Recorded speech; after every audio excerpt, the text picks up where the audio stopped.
Hi, I'm Andreas. I work as software developer, trainer, and speaker. And I happen to be also the creator of C++ Insights. Today I'm going to talk about fast and small and what are the costs of a language feature. So we are talking about C++, about language, nobody's native language. At least I assume nobody was born speaking C++. So I'm German. And my last name happens to be Fertig. So let's do a quick exercise in another language, maybe unfamiliar to most of you. My last name happens to be translatable in English as finished, ready, complete, or completed. When I use it as my name, it is spelled with a capital F in front. This rules out most spell checkers because they assume it's an adjective which is spelled with a small f in the beginning. So I always fight with them whether it's my name or it's the adjective. The other thing is, and that's the slightly sad part, I really like my name. I do because of, well, what you can do with it. It's brilliant. It took me nearly 30 years that someone told me that I mispronounced my own name for 30 years. It's my born name. Because it's Fertig and not Fertig. It's a hard G at the end. It comes from the dialect where I come from, so it's totally normal, but it's not real German. So sorry for mispronouncing my own name for 30 years. So when I am that bad at my own name, how good can I be at C++? Well, there I have static analyzers.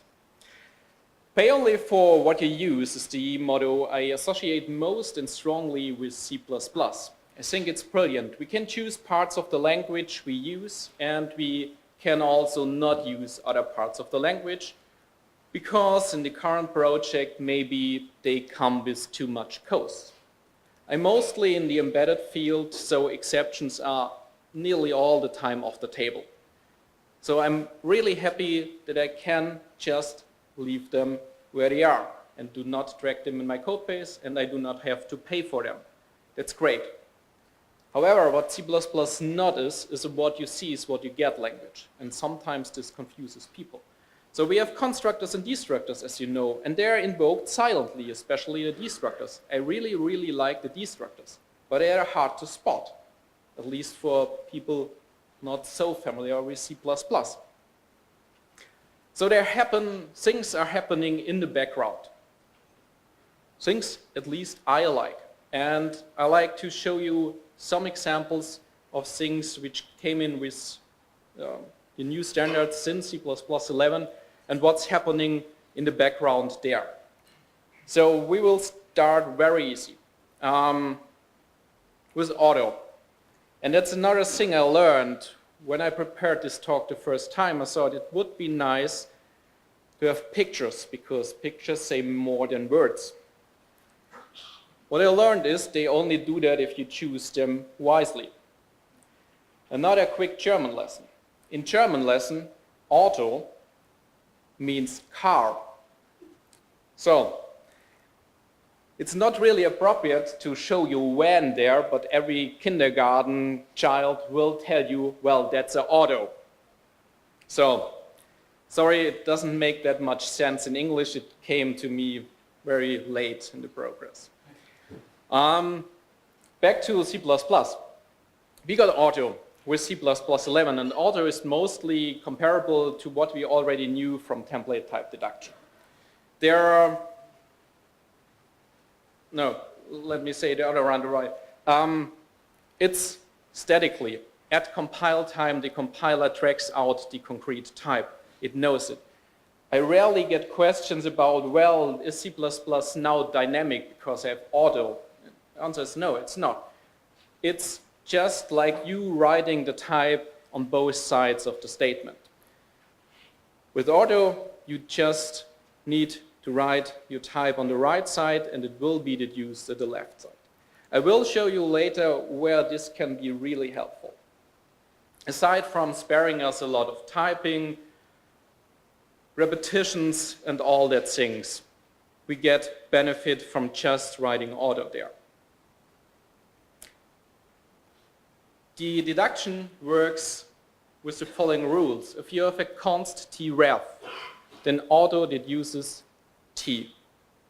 If you, on the other hand, have a const t star const, it will become a const t star.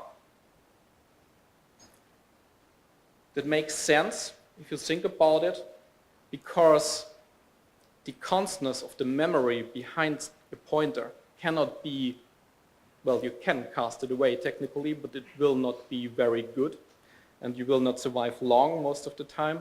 So the constness of the memory must stay, but the constness of the pointer itself doesn't matter. It's the constness of the memory behind this.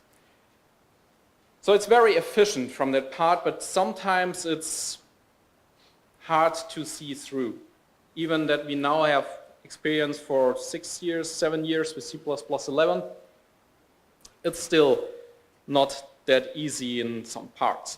And not necessarily auto, but other parts of the language are the reason why I created a tool called C++ Insights, which also has a website, cppinsights.io. I learned from Matt Gottbold there from Compiler Explorer. Who here knows Compiler Explorer? All right. The ones who didn't know it right now, check it out. Gottbold.org, Compiler Explorer. But I'm not Matt, I'm Andreas, so I'm going to show you C++ Insights. And this is C++ Insights. On the left side, you type in your code. And on the right, you get out what the compiler sees there. So for example, implicit conversions will be shown there. The compiler does them for you.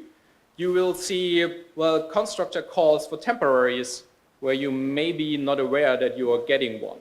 And we can also see which type is deduced by auto because the compiler knows it. Behind C++ Insights, or C++ Insights itself, is a Clang-based tool, so I use Clang here essentially and parse the AST from Clang. And what I have here is one example showing you what happens with the reference and another one showing you what happens with the pointers. And if I hit play here and transform it, then I get exactly back what I've earlier told you. If you have a reference, or for example here a const reference, the compiler will deduce it with auto to just the type. It's an int. On the other hand, if you have a pointer down here, let's say a const pointer or constant pointer to constant memory, then the compiler will deduce it either just to the pointer or to a pointer pointing to constant memory. So these are things C++ Insights can show you. Now this is most of the time the easy part. Let's switch to something. We have this here. We have this function getFoo, which returns a foo object, a pointer to a foo object. And what I like to achieve is I like to call getFoo, and I want to make what I get back a const pointer. How do I do this with auto? Here are the, I guess, 7 possibilities from which one doesn't compile, trying to add const to auto.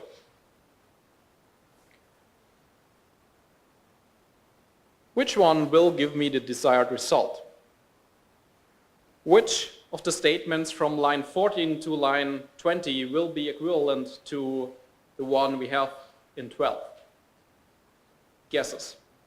Knowledge? Yes? 18. All right. We have something else. Does everybody agree with 18?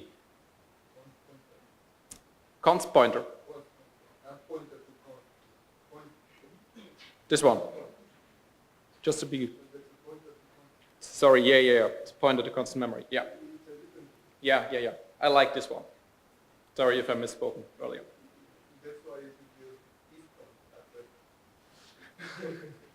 Oh yeah, that's another debate. I forgot my bracelets, so... All right. So, do you like to throw anything else in? Are you going with 18 as well, or something else? 3, 2, 1. Transform. So, in fact, it's FP4, which is line 18, which gives me back what I want. All the others give me something entirely different. Why I'm showing you this? Because sometimes I get a question. For references, it's a little bit more obvious. I have to write auto-ref to get a reference to something because I shown you in the reference example, the compiler did uses just a type. So to get a reference, I write auto-ref. But to get a pointer, it's enough to just write auto. So my advice is usually for the pointer type also write auto pointer or auto star, because then you can add the const more easily.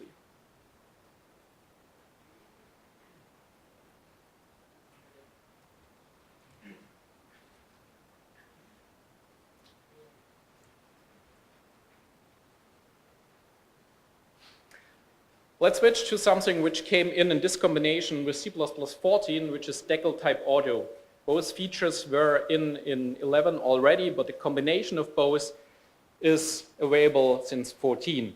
And while auto discards most of the top-level qualifiers, the intent of decal type is to preserve them. So the combination of decal type auto is very interesting. Nonetheless, it's a little bit more like a library author feature, but maybe you stumble over it. So here I have an example using decal type auto. I have this variable foo, int foo, at the beginning, which I initialize to 1, and then I deduce 4 new variables, a, b, c, and d from it, all from foo, increment foo, the last part, and then I print it. Question is, what's the output of printf? 2 persons are smiling, so it depends.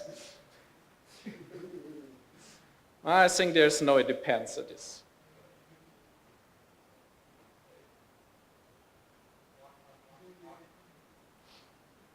Four 3 ones, what did I hear?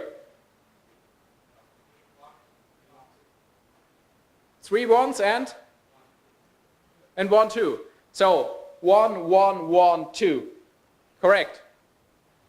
Because there is a specialty in combination with decal type auto and the braces. If I put my statement in braces, as I did with foo here for d, then the type which is deduced is a reference of that type. So we can change semantics here. Now, of course, nobody wants to write 2 additional characters, right? It's insane. Nobody does this. Typing more than we need. No. Who? No. Can you imagine? Yeah, well, there's this thing which, I'm sorry, in my talk on macros, but they are still there. We learned the hard way for years that for macro functions, we put the parameters into parentheses to avoid nasty side effects with this maybe nasty construct. When the preprocessor is done, which is more or less a string replace, we will have the statement in parens on the right, which is then deduced by decal type auto, seeing that this statement is in parens, so you get a reference to your max. That's a good example to point out that you are better off with the standard library because these are templates and you avoid completely these interesting side effects. Now we had in the fishbowl the question of large code bases. Let me ask it again. Who is working with a large, older code base? All right, excellent, excellent. Who knows code like this? Brilliant.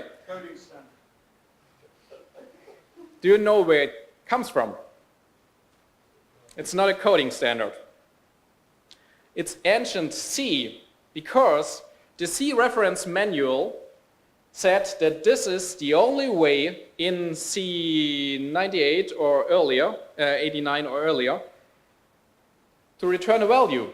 It was either this or return semicolon. And I still know a lot of code because of old habits, long time learned and applied, to write your return statement in parens. There are also people saying, well, then it looks like more as a function call to me, but the real reason is in C, you had to do it that way. If you catch that and see somebody now mixing new features like decal type auto for the return type of a function, you should be alerted, because there's a very, very high chance that you are now returning a reference to a local variable on the stack. So you have something there in return, but you don't really know. It's like gambling. There's a chance it works once, maybe not. You don't know. So these things are also parts which you can see in C++ insides, because it's just Clang, it's a compiler, it knows it. So this is the example from the max function, and if I transform this, then you can see, oh yes, in the very last line, it's a reference to an int and not an int, because the parens stick. Just text replacement. And here we have the case where we use decal type auto and put our return type in parens. Just to highlight this, I return this x, and oh my gosh, I'm returning a reference to that x. It will not work out properly, believe me. But the good thing is, Clang warns you. Listen to the warnings of your compiler.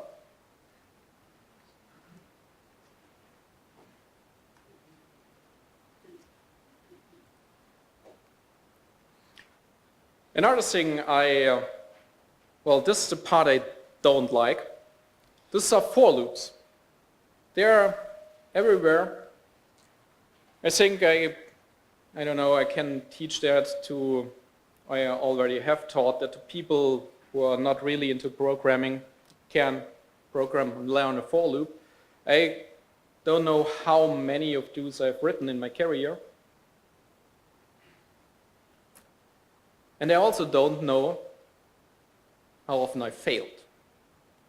For various reasons. They are so simple. Yet, there are at least two possibilities to slow down your performance or get something different than you want. Reason number one, look at the increment of it. Here it's a pre-increment. This is the correct version. Thank you, thank you. However, I was taught from my beginning that I should write it plus plus. Yeah, it's boo. It may be the fact that at that time C was in and the teacher was from C or so, and there it doesn't matter that much. But effectively, if you are switching that to a post increment, you're creating a temporary object which you do not use, which is created and destroyed immediately afterwards. It's a great way to waste a little bit of your performance. The fact is, maybe you do not notice it because your compilers are very good and most likely they will optimize this part away. So you will not even see it. The other one is a little bit less obvious. Look at the loop condition itself. I use the popular vector here, not the vector of bool, the vector of int, so it's the easy one. What I'm doing there, I compare it to numbers.end, which is a function. So essentially what I'm saying there is, in each and every loop iteration, I like this function end to be called. Does end change? Usually not. So it's my end condition. I do not like it to change. So, what I'm calling a function there. Luckily, again, the compiler is on our side and optimizes this thing away. So it caches the value and uses the cached value. But it's an optimization step. You cannot rely on that. It's not guaranteed. So, switching to C++11, we got range-based for loop. And I like them very much because now I have to write only what I really need to express. It's a loop. My loop variable is it. It's a reference. And I like to iterate over numbers. I do not have to take care about the end call or the post or pre-increment. Right? That's brilliant. It's also less to type and less to read, which makes it even greater. So what's behind this range-based for loop? It's very efficient. Here's the, the wording, I should say, I don't know, from the standard. But let's switch to an example.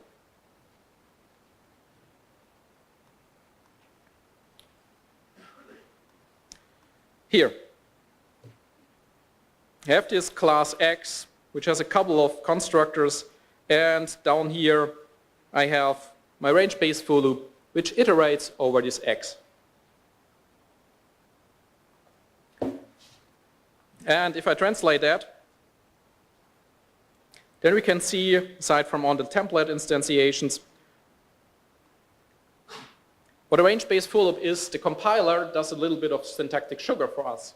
It introduces a new scope, that's what I've highlighted here, and within that scope, it declares a couple of variables, and then it uses a usual for loop to do its job. In this for loop, it uses the pre-increment, so we are safe there, and it also caches the value to end, guaranteed. So this is not an optimization step as before, this is guaranteed. This is how this loop looks. There's one thing, if we change from 11 to 14, we got smarter with the new standards. So you can notice a little difference because in the 14 version, the variables begin and end are declared outside of the for loops declaration itself. With that, we can have two independent types for begin and end, which also makes sense because in the 11 version, we had to create two iterators, begin and end. But end is never really iterated. Begin is. End is just checked if the iterator has reached that value. So now we can also spare that construction of this additional iterator. All we need now is an operator not equal, which is able to compare our iterator to the value we like. As I promised you before, auto can help in some cases. Look at this. This is a constructor call, creating you a new object. Because I tried to be very, very smart. And I decided within that for loop, I do not like to change R. Right? So I made it const. I made X const, and because I really like it const, I also made it a const int. Which leads now to the fact that the compiler needs to do a conversion from this normal object, which is just an int, to a const int in the template.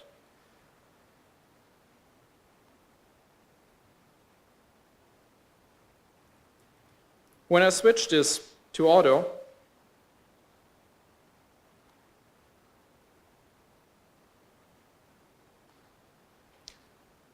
then this constructor call goes away. I can also put in my const here. And it still goes away. Because now I essentially got or get what I really want. I just want the variable x to be const, but I do not want to change the type, the template type of my x. This is where auto kicks in.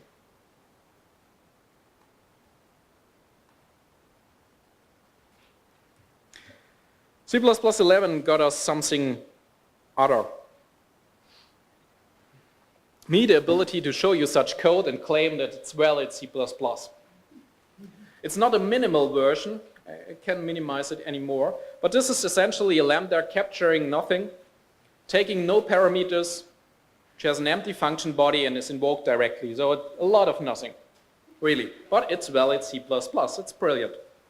So the question is, what is behind lambdas? Here we have such an example of using a lambda. It's not just void, but with something. I have this x here, my variable x. I increment it, pre-increment in my lambda's body, which is captured by reference, and then I invoke it and it returns this incremented x.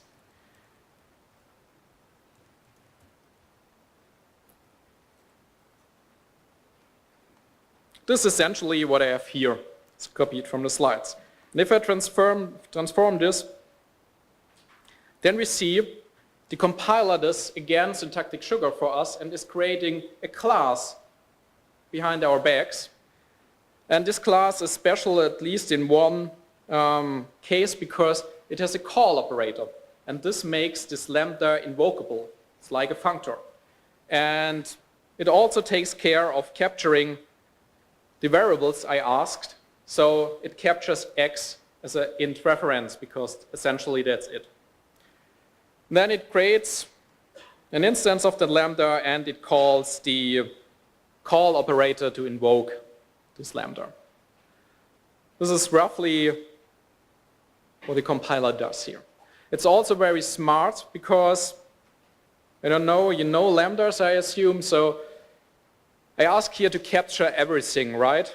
And the question arises sometimes, what does everything mean? So for example, if I say, okay, I have an epsilon here, and a set here, what does the compiler actually, or what does this lambda capture? And the answer is, the compiler is on our side. It really is. Only the x is captured because it's used in the function in the lambda's body.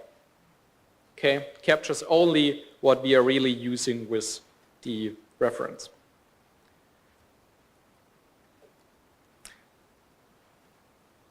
Here, I have a couple of lambdas, A to F. They all use this variable foo, which is a stud string, and try to printf or just do nothing. There are variations of copying the captured variable or to get it in per reference. If you look closely at this code, you can see, or you will see, that none of these lambdas is really invoked. I gave you the complete picture here, it's main, so no chance to invoke it. If you compile this, then you get an unused variable warning only for B, E, and F. The others stay. The reason for that is, for example, in A, I capture per copy. And I use this foo. And capturing per copy changes the state. Because I have a stud string here, which does allocations in the background and so on. So the compiler cannot optimize this A away, because it has a side effect. So it must stick in your code. On the other hand, if I capture something like in the last part, F, and don't use it, well, it will go away because it's captured by reference. All things you capture per copy, especially if you also capture per named copy, like in C, here in this example, it will stay in your code. and it will copy each time you pass it. Just that you know that. They are not completely for free. You need to know what you're doing here. Switching to C++ 17. With C++ 17, we got structured bindings. They look like this. And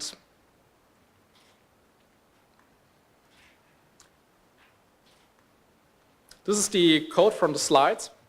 And what's behind it?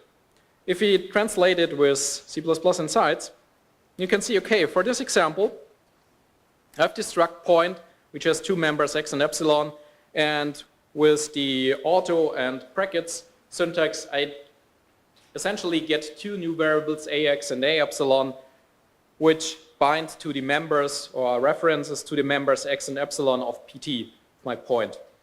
And what a compiler does here is I get a reference to ax and to a epsilon, which points to a temporary or made-up object, which is a copy of point. So for this case, you will get a copy of point. The game changes if you say, okay, I like a reference to these variables. Then the introduced object is just a reference to our original PT, and our AX and A epsilon are still references to that object, and with that point to the original PT, my original member variable.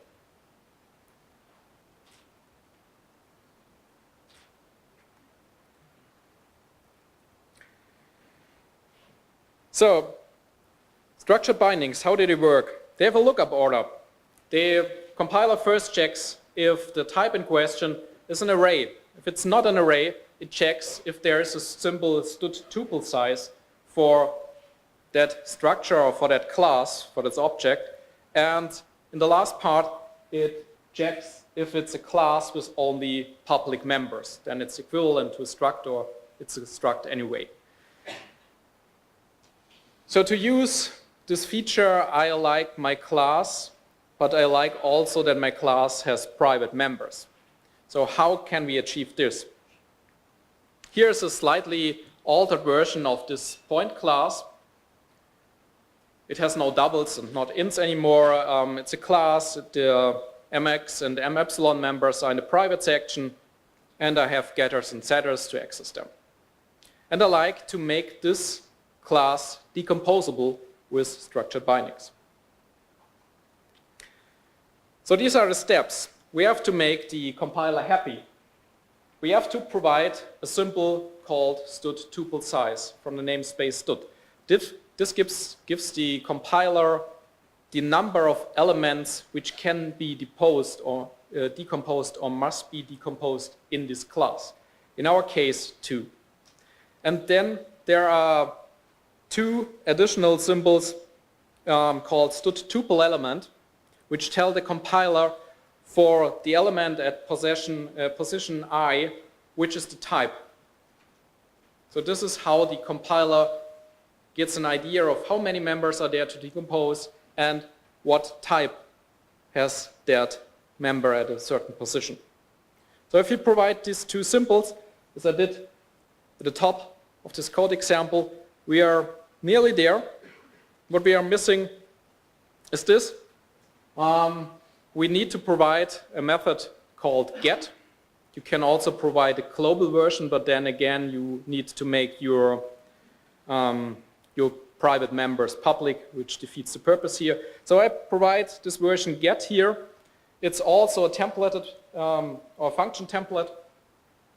And I use const expr-if in there, which is another C++ 17 feature to have to write get just once. I like it, write unique code, write less code. And with that I can now say, okay, if someone asks for what's at position 1, then I return getX, I can call functions, and if one asks what is the position 2 or 1, if you count from 0, then I return mx. With that I also showing you that you can make interesting things, because naturally I would expect that X is the first member returned at index 0, Y and epsilon is at position 2. But we can freely change that if we provide the implementation. So be careful with that. Otherwise, I think it's just melting away. It's a brilliant feature. Let's get back to something. What do we know about static? And to, well, limit the scope, what I'm talking about is this block scope or block local static, like in the singleton case. How does this work? I once explained to a student, well, if you have a variable like this, it's initialized only once. It's guaranteed by the standard and it's initialized the first time control passes it. That's it. So to that point, everybody was happy with my statement, and then if you teach enough, you have brilliant students. One asks, how? I said, what? How? Well, I can point you to the page in the standard. I said, no. How does it work? I said, oh, okay, I have to come back. So, how does it work? That's the question here. I mean, it's brilliant that it works that way and we do not have to care. But how? This is roughly or conceptually what the compiler does for us when we use such a static. It introduces a new variable, type bool. I call it compiler commuted, which is also static, but it's a trivial type, so it will be initialized at startup. And roughly it allocates some static char array for the memory of the singleton object, probably aligned here. And then it checks if this variable compiler commuted was already set to true. If not, it calls something like a placement new. It's code which would compile, but the compiler can be more clever here. And then it sets the variable compiler commuted to true. And after that, it returns what's allocated and now constructed. So it's allocated and constructed only once. That's brilliant. However, what it not is thread safe, right? You can see that. And probably you had a hard time trying to make this thing thread safe. Sleepless nights, alcohol abuse, I don't know. With C++11, you can at least stop for that reason, consuming the alcohol. There was a change in the standard. It's a single sentence. And it says, if control enters this declaration concurrently, while the variable is being initialized, the concurrent execution shall wait for the completion of the initialization. Now we are thread safe. Brilliant. Thread safe? Well, was hard for us. How does it work? This time I asked the question first because before anybody else asked me that. So this is how it works. Our bool is widened up to an int, or in GC or in Clang at least it's a 64-bit int, which is also partially used as a mutex. And there is another if introduced, which calls a function seeks rguard acquire, which the variable compiler commuted is passed in. Then the control flow happens as before, the if is checked, and at the end, if the initialization was successful, the function called seeks rguard release is called, and this locked part is released again.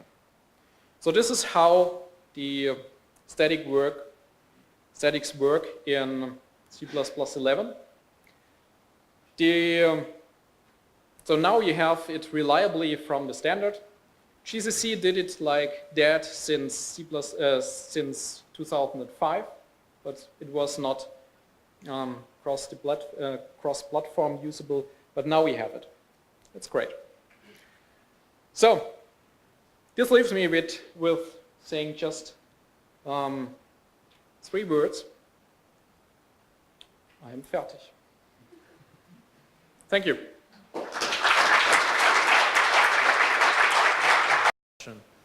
In this case, how does, if another thread tries to initialize value, the other thread already has a lock, or does it get automatically released? Excellent question. I tried to keep that slide here simple. If the object you are trying to initialize, I'm not sure if it's only no except or if the compiler does a deep check whether it can throw or not. So in any case, if that thing can throw, then there's additional code injected, adding a try catch block, and in case of the catch happening, it releases the lock again. So the standard also requires that you can have do-overs as long as it was not initialized successfully once.